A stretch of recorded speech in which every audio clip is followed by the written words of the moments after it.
नमस्कार, आप देख रहे हैं सिटी सेंटर शो। मुंबई से मैं हूं पूजा भारद्वाज और शो की शुरुआत कर रहे हैं महाराष्ट्र विधानसभा चुनाव से। एग्जिट पोल्स भले ही कुछ भी कहें, लेकिन महाराष्ट्र में दोनों ही गठबंधनों महाविकास आघाड़ी और महायुति ने अपनी अपनी सरकार बनाने का दावा कर दिया है। कांग्रेस ने तो एक कदम आगे बढ़कर कह दिया है कि उनकी पार्टी के नेतृत्व में ही महाविकास आघाड़ी की सरकार महाराष्ट्र में बनने जा रही है। उसके इस बयान को लेकर महाविकास आघाड़ी में हलचल पैदा हो गई है। इधर वोटिंग परसेंटेज जो बढ़ा है उसको लेकर भी दोनों गठबंधनों की ओर से अलग अलग अपने हिसाब से तर्क दिए जा रहे हैं। दिखाते सबसे पहले आपको ये रिपोर्ट।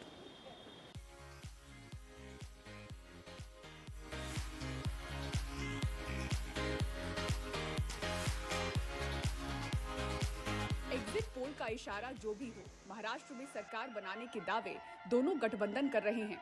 महाविकास आघाड़ी में सीएम चेहरे की रेस शुरू हो गई है। नाना पटोले ने एक कदम आगे बढ़कर कांग्रेस के नेतृत्व में एमवीए की सरकार बनाने का दावा कर दिया। महाराष्ट्र में कांग्रेस की लीडरशिप में ही सरकार महाविकास आघाड़ी की बनेगी। राज्य में कांग्रेस की सबसे ज्यादा कैंडिडेट चुन के आएंगे और महाविकास आघाड़ी की सरकार आएंगी, इसमें कोई दो मत नहीं है। ये काले पत्थर पे सफेद लकीर है। सीएम चेहरे पर शुरुआत से ही जोर दे रही उद्धव सेना पटोले के बयान पर बड़ी असहज दिखी। संजय राउत ने कहा, ऐसा नहीं हो सकता, कुर्सी पर विचार गठबंधन में चर्चा विमर्श के साथ होगा। महाविकास आघाड़ी की सरकार हम बैठकर तय करेंगे। अगर नाना पटोले जी ने ऐसा कहा है और नाना पटोले जी को कांग्रेस हाईकमांड ने कहा है कि आप मुख्यमंत्री बन रहे हो, तो राहुल गांधी, प्रियंका, सोनिया, खरगे साहब ने इस प्रकार से ऐलान करना चाहिए। इधर ज्यादातर एग्जिट पोल में भाजपा के नेतृत्व वाली महायुति गठबंधन को बहुमत मिलने की संभावना जताई गई है। राज्य में 65.11% मतदान हुआ। बताया गया कि 30 साल के बाद महाराष्ट्र में इतनी वोटिंग हुई। महाराष्ट्र में इससे पहले 1995 में 70% से ज्यादा वोटिंग हुई थी। एग्जिट पोल और इस बढ़े वोट परसेंटेज से बीजेपी फाइनल नतीजे के पहले ही खूब कॉन्फिडेंट दिख रही है। जब वोटिंग परसेंटेज बढ़ता है तो बीजेपी को ही उसका फायदा होता है। तो मैं ऐसा मानता हूँ कि निश्चित रूप से ये जो बढ़ा हुआ वोटिंग परसेंटेज है, ये बीजेपी और हमारे अलायंस के लिए, महायुति के लिए ये फायदा हमको देगा और इसका फायदा हमको होगा। इसके जवाब में कांग्रेस कहती है कि वोटिंग परसेंटेज में बढ़त का मतलब सरकार के खिलाफ तैयार हुआ मत है, न कि उनके पक्ष में। जब वोटिंग परसेंटेज बढ़ जाता है तब लोगों को सरकार के खिलाफ एक मत तैयार होता है, जो लोग बाहर आकर लोग मत डालते हैं। तो this is vote for change और बदलाव के लिए वोट पड़ा है, ऐसा मेरा अनुमान है। और महाराष्ट्र में महाविकास आघाड़ी की सरकार बनेगी। हालांकि इस बार एग्जिट पोल्स को लेकर उत्साह पहले जैसा नहीं। लोकसभा चुनाव और फिर हरियाणा विधानसभा चुनाव में एग्जिट पोल्स के फेल होने के बाद लोगों को इनकी विश्वसनीयता पर संदेह है। 23 नवंबर को नतीजे आएंगे, पर उसी दिन सीएम चेहरा साफ हो जाएगा, ये कहना मुश्किल है, क्योंकि 5 साल में कई झटकों के बाद महाराष्ट्र की जनता और जानकार भी कुर्सी का खेला देखने के लिए मानसिक तौर पर तैयार हैं। मुंबई से पारस धामा के साथ ब्यूरो रिपोर्ट, एनडीटीवी इंडिया। और अब बात राजधानी दिल्ली की, जहां प्रदूषण संकट को नियंत्रण में लाने के लिए ग्रैब 4 के सख्त नियम लागू हैं और इसका असर दिल्ली के पॉश मार्केट से लेकर पुरानी दिल्ली के लोकल मार्केट तक नजर आ रहा है। दिल्ली में व्यापार 25% से ज्यादा इसको लेकर घटने की आशंका है। दिखाते हैं आपको दिल्ली से ग्राउंड रिपोर्ट। हर किसी तरीके से बिजनेस मतलब रिटेल काम है ही नहीं। एक भी ग्राहक नहीं आया प्रदूषण के हिसाब से। गाड़ी भी खराब हो रही है बिजनेस। सेंट्रल दिल्ली के मशहूर खान मार्केट से लेकर जामा मस्जिद के मीना बाजार तक सब कारोबारी परेशान हैं। प्रदूषण और ग्रैब 4 लागू होने का असर कारोबार पर दिखाई दे रहा है। कारोबार 50 से 60% तक घट गया है। ग्रैब 4 से जी खान मार्केट में क्या हर एक आदमी इफेक्टेड है। खान मार्केट में कस्टमर कम है। मेरे हिसाब से कम से कम नहीं तो 30-40% गिरावट जरूर हो। कस्टमर कम से कम 40-50% जरूर कम है, बिल्कुल कम है जी, 100% कम है। आप अभी भी देख लीजिए, पार्किंग इजीली अवेलेबल है मार्केट में, जहाँ की आप थोड़ा पार्किंग के लिए थोड़ा स्ट्रगल करना पड़ता है, लेकिन पार्किंग अवेलेबल है। दुकानें खुद आप एक राउंड लगाएंगे, आप देखेंगे दुकानें खाली पड़ी हुई हैं। मैं इस वक्त दिल्ली के जामा मस्जिद के मीना बाजार में हूँ और मेरे साथ यहाँ पर कुछ दुकानदार हैं। अपना शुभ नाम बताएं। मोहम्मद हनीफ। हनीफ साहब, ये जो प्रदूषण जो चल रहा है, इसका कितना असर पड़ा है व्यापार? इसका इतना खराब असर पड़ा है कि एक तो पब्लिक नहीं आ रही और जो बेचारे आ भी रहे हैं तो वो अपने घरों में बैठ जाते हैं। ग्राहक आ नहीं रहा दुकान पे, देखो हम यहाँ 15-20 मिनट से एक भी ग्राहक नहीं आया प्रदूषण के हिसाब से। 4-4 घंटे का नहीं आता यहाँ। घट भी रही है, खराब हो रही है बिजनेस। हाँ, बिजनेस पे तस्वीर बहुत बड़ा असर पड़ा है। खाने पीने से लेकर कपड़ों तक, मोबाइल से लेकर जूतों तक हर तरह का कारोबार घटा है। करोल बाग की मशहूर गफ्फार मार्केट में मोबाइल से जुड़े सामान बेचने वाले दुकानदार सबसे ज्यादा परेशान हैं।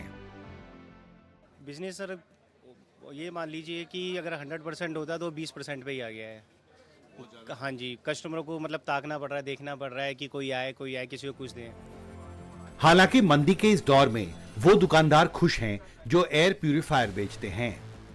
पिछले एक हफ्ते से काफ़ी बढ़ गई है इसकी बिक्री और सेल भी है, पर हर बंदा खरीदने आता है, मैक्सिमम लोग वापस चले जाते हैं क्योंकि इसकी प्राइसिंग बहुत ज़्यादा हाई है। और कुछ अफोर्डेबल प्राइस में हो तो हर बंदा खरीद सके, क्योंकि ये नीड्स सबके लिए, एक के लिए तो है नहीं। जो खरीद सकता है उसके लिए, बाकी गरीब आदमी के लिए भी तो होनी चाहिए ना। तो ये जो एयर प्यूरिफायर लगा इसकी कितनी कीमत है? ये लगभग 10,000 के करीब है फिलिप्स का। और इसमें छोटे वाले भी हैं? ये छोटे वाला है लगभग 7,000 के करीब है और लगभग 5,000 से नीचे तो कुछ है ही नहीं ना, है ही नहीं। और वो ब्रांडेड कंपनियों के ही हैं सारे, के नाम है। अगर अफोर्डेबल प्राइस में हो तो हर ही को मिलना चाहिए ना। जैसे अगर प्रदूषण का ये संकट लंबा चलता है तो इसका असर दिल्ली में कारोबार पर और ज्यादा होगा। ग्रैब 4 लगने के बाद दिल्ली और एनसीआर की जो इकोनॉमिक एक्टिविटीज़ है उनमें कुल मिलाकर के 20 से 25% का एकदम से डाउनफॉल आ गया। हालात ये हो गई है कि दिल्ली के अंदर ना तो कोई ट्रक आ सकता है और ना कोई ट्रक जा सकता है। जब ये ग्रैब 4 लग गया, ट्रक आ नहीं रहे, ट्रक जा नहीं रहे, रॉ मटेरियल भी नहीं आ रहा, फिनिश प्रोडक्ट भी नहीं जा रहे। और ख़ास तौर पर दिल्ली के आसपास जो एनसीआर एरियाज़ हैं जिनको हम मैन्युफैक्चरिंग सेंटर मानते हैं, वहाँ पर भी बड़ी अजीबोगरीब स्थिति है कि अगर उनके यहाँ माल पड़ा है तो वो दिल्ली नहीं आ रहा, क्योंकि दिल्ली से बाकी सब राज्यों में जाता है। जाहिर है प्रदूषण का संकट बड़ा है और इसके असर से निपटना आम नागरिकों से लेकर दुकानदारों और व्यापारियों के लिए आसान नहीं होगा। दिल्ली से कैमरा पर्सन सुशील राठी के साथ हिमांशु शेखर, एनडीटीवी इंडिया। और दिल्ली में चल रहे इंटरनेशनल ट्रेड फेयर में अलग अलग राज्यों के साथ ही केंद्र सरकार के विभिन्न मंत्रालयों के पवेलियन बनाए गए हैं, जिनमें से एक है स्वास्थ्य और परिवार कल्याण मंत्रालय का, जो आकर्षण का केंद्र बना हुआ नजर आ रहा है। दिखाते हैं आपको हमारे सहयोगी पल्लव मिश्रा की ग्राउंड रिपोर्ट।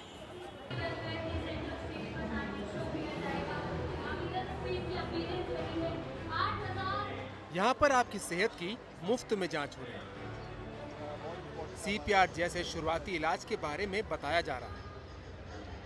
सरकारी योजनाओं की जानकारी भी यहाँ पर आसानी से मिल रही है। ये परिवार और स्वास्थ्य कल्याण मंत्रालय का पवेलियन है। ये नेशनल इम्यूनाइजेशन प्रोग्राम के बारे में हम यहाँ सबको बताते हैं, जागरूकता फैला रहे हैं। इस प्रोग्राम के तहत 12 बीमारियों के खिलाफ सरकार मुफ्त में टीकाकरण कराती है, जैसे कि पोलियो आपको पता है, मीजल्स रूबेला है, उनके खिलाफ हम टीकाकरण कराते हैं। और 16 साल तक के बच्चे और प्रेग्नेंट महिलाओं को ये टीकाकरण दिया जाता है साल भर में। यहाँ पर आए हुए विजिटर्स को फैमिली प्लानिंग के बारे में जानकारी दी जा रही है। ट्रेडिशनली लोगों की ये धारणा है कि फैमिली प्लानिंग प्रोग्राम छोटा परिवार की बात करता है या कुछ परिवार नियोजन के साधनों की बात करता है, जबकि प्रोग्राम का अब मोटिव अलग है। प्रोग्राम लोगों को healthy timing and spacing for wellbeing of mother and child की बात करता है। वो लोगों को बताते हैं कि किस प्रकार से स्पेसिंग देने से उनका जो आने वाला बच्चा है वो स्वस्थ रहेगा। और अब हमारी जो कंट्रासेप्टिव बास्केट है अब वो लिमिटेड नहीं है, काफ़ी बड़ी हो गई है। इसमें बहुत नए साधन भी आ गए हैं, तो उन सब की भी जानकारी इस स्टॉल में दी जा रही है। स्वास्थ्य और परिवार कल्याण मंत्रालय का पवेलियन इस बार वन हेल्थ की थीम पर आधारित है, जिसका मतलब है एक व्यापक नजरिया जो इंसान, पशु, पौधों और पारिस्थितिकी तंत्र की सेहत से जुड़ा है। इसके साथ ही FSSAI की स्टॉल्स पर भी मैजिक बॉक्स के जरिए लोगों के खाने पीने की चीजों में मिलावट के बारे में भी सचेत किया जा रहा है।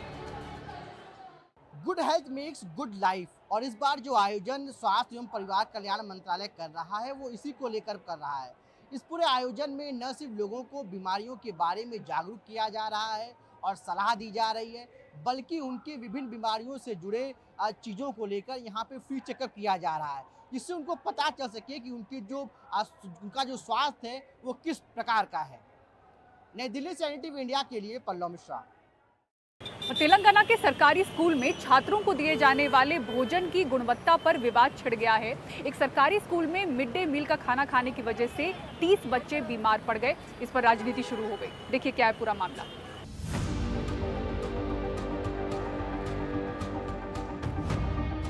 तेलंगाना के नारायणपेट जिले के मकनूर जिला परिषद हाई स्कूल के करीब 30 बच्चों को बुधवार को मिड डे मील खाने के बाद अस्पताल ले जाना पड़ा।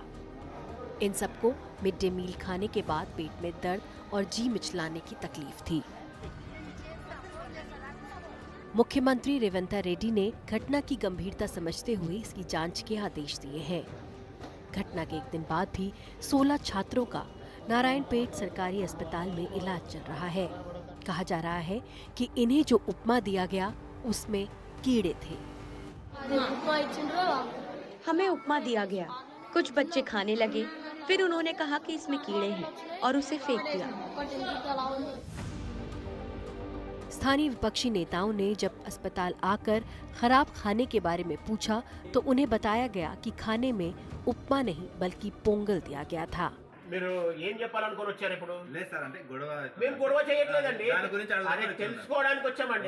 जब बीआरएस सत्ता में थी तब सरकार द्वारा संचालित छात्रावासों, मध्याह्न भोजन और आंगनवाड़ी में परोसे जाने वाले भोजन की गुणवत्ता को कांग्रेस ने राजनीतिक हथियार के रूप में इस्तेमाल किया था। अब बीआरएस की बारी है। माता पिता और नागरिक समाज के कार्यकर्ता चाहते हैं कि इस मुद्दे पर राजनीति न करके भविष्य के नागरिक के लिए पोषण सुनिश्चित करें। कैमरा पर्सन नागराजू के साथ उमा सुधीर, NDTV इंडिया के लिए।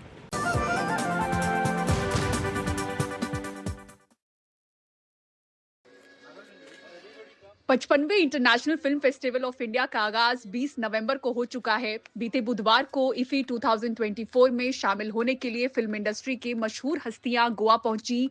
इफी 20 नवंबर को शुरू हुआ और गोवा में 28 नवंबर तक चलेगा, जिसमें 101 देशों से 1676 सबमिशंस मिले हैं। फिल्म फेस्टिवल में पहुंचे अभिनेता रणदीप हुड्डा से बातचीत की हमारे सहयोगी प्रशांत सिसोदिया ने। आपको सुनाते इस बातचीत का कुछ अहम हिस्सा। नमस्कार, मैं हूं प्रशांत और मेरे साथ हैं रणदीप हुड्डा, जिनकी फिल्म स्वतंत्र वीर सावरकर इफी में गोवा फिल्म फेस्टिवल 55th जो गोवा फिल्म फेस्टिवल है वहां पर ओपनिंग फिल्म दिखाई गई है। और रणदीप, उसमें हम सबसे पहले तो ये जानना चाहेंगे कि फिल्म अंदर चल रही थी, आप देख रहे थे, अलग मजा है कुछ फेस्टिवल में फिल्म देखने का? आपने इतनी बार देखी होगी क्योंकि आप खुद डायरेक्टर भी रहे हैं और आपने एक्टिंग भी की है। मैंने ये फिल्म पूरी एट लेंथ अभी भी मुश्किल से देख पाया, थोड़ी बहुत मैं नहीं देखा था, पर मैं जगह जगह हॉल्स में जाता था जब रिलीज हुई थी, तो लोग हंसते भी थे, तालियां भी बजाते थे, और 90% शोज के बाद लोग एंड में ताली ऐसे बजाते थे जैसे कि लाइव नाटक के थिएटर परफॉर्मेंस देखी हो, which is a very very heartening thing for me as a director. और अभी भी मैंने बहुत समय के बाद देखी, तो मैं देख रहा था तो एकदम से लोगों का जो रिएक्शन आता था वो आप भी भूल गए थे, अरे यहाँ पे ये रिएक्शन आया था, वो आया था। So it's very heartening. It's like, you know, watching the movie all over again, and, you know, it's nostalgic, and of course, you know, I had a great team, great cast, and I'm very grateful for this opportunity. IFFI is a very big festival. इतने सालों से चला आ रहा है, और उसमें opening film होना बैंडेन panorama की, और विदेशी लोग भी यहाँ पे आके देख रहे हैं, तो I am very grateful that I got this opportunity. ऐसा होता है कि लिन, अगर आप जो है उनको टाइम नहीं देते, अगर किसी बर्थडे पे या इस पे, तो वो नाराज हो जाती हो? नहीं, शी इज वेरी अंडरस्टैंडिंग, तभी जाके और टाइम देने का मन करता है। ज्यादा डिमांड करती तो शायद मैं कन्नी काट लेता, पर वो डिमांड नहीं करती है, तो उससे और आदमी को खुद लगता है यार कि नहीं यार, ऐसे ठीक नहीं है। चलिए, बहुत बहुत शुक्रिया बात करने के लिए, और आपकी एनिवर्सरी के लिए अभी से शुभकामनाएं, और जाट के लिए। और मैं ये उम्मीद करता हूँ कि जो आप अपना इंटरनेशनल प्रोजेक्ट देख रहे हैं और प्रोजेक्ट देख रहे हैं, वो फिल्म बाजार में आपको कोई बायर मिल जाए उसके। बिल्कुल, I hope so too. Thank you very much. Thank you. और अब एक बेहद दुखद खबर आपको दिखाते हैं कर्नाटक के बागलकोटे से, जहां 37 वर्षीय एक महिला को हेयर ड्रायर में हुए विस्फोट की वजह से अपनी हथेलियां गंवानी पड़ी। दरअसल हुआ ये कि उन्होंने एक नया हेयर ड्रायर खरीदा था, उसे चालू करने की कोशिश की, जिसके बाद उसमें विस्फोट हुआ और उनकी उंगलियां कटकर गिर गई। देखिए पूरी खबर क्या है। बसव राजेश्वरी यरनाल अस्पताल में हैं और सदमे से उबरने की कोशिश कर रही हैं। उन्हें अपनी दोनों हथेलियां गंवानी पड़ी हैं। जब उन्होंने हेयर ड्रायर का पैकेट खोला और उसे चालू करने के लिए जैसे ही स्विच ऑन किया, जोरदार धमाका हुआ। धमाके की आवाज सुनकर पड़ोसी उनके घर पहुंचे तो देखा कि उनकी उंगलियां कटकर जमीन पर गिरी हुई थीं। तुरंत उन्हें अस्पताल ले जाया गया, लेकिन गंभीर चोटों के कारण उनकी दोनों हथेलियां काटनी पड़ी।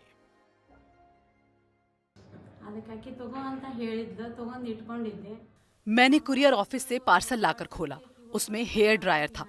अगले दिन मुझे इसे चालू करने के लिए कहा गया, लेकिन जैसे ही मैंने प्लग लगाकर उसे ऑन किया, एक बड़ा धमाका हुआ और उसमें मेरे दोनों हाथ बुरी तरह जल गए। इस घटना ने सवाल खड़ा कर दिया है कि आखिर हेयर ड्रायर में धमाका क्यों हुआ। जांच करने वाले अधिकारियों का कहना है कि बिजली के शॉर्ट सर्किट की वजह से विस्फोट हुआ। हेयर ड्रायर जैसे उपकरण के लिए कम से कम 2 किलोवाट का कनेक्शन जरूरी होता है, लेकिन जिस स्विच का इस्तेमाल किया गया वो इतनी क्षमता का नहीं था। इसी वजह से शॉर्ट सर्किट हुआ और ये हादसा हुआ। घटना के बाद हमारी क्लू टीम और इलेक्ट्रिकल इंस्पेक्टर ने घटनास्थल से सबूत जुटाए हैं, जिन्हें फॉरेंसिक साइंस लैब जांच के लिए भेजा गया है। अब तक की जांच से पता चला है कि हादसा इलेक्ट्रिकल गड़बड़ी के कारण हुआ है। FSL की रिपोर्ट आने के बाद ही साफ हो पाएगा कि हेयर ड्रायर में विस्फोट की असली वजह क्या थी। लेकिन प्रारंभिक जांच से पता चल रहा है कि जितनी बिजली की जरूरत हेयर ड्रायर को थी उतनी सप्लाई नहीं हो पाई और इस वजह से शॉर्ट सर्किट हुआ और इस शॉर्ट सर्किट की वजह से विस्फोट हो गया। ऐसे में साफ है कि घरेलू विद्युत उपकरणों के इस्तेमाल करते वक्त काफी सावधानी बरतने की जरूरत है। बेंगलुरु से निहाल किदवई, NDTV इंडिया।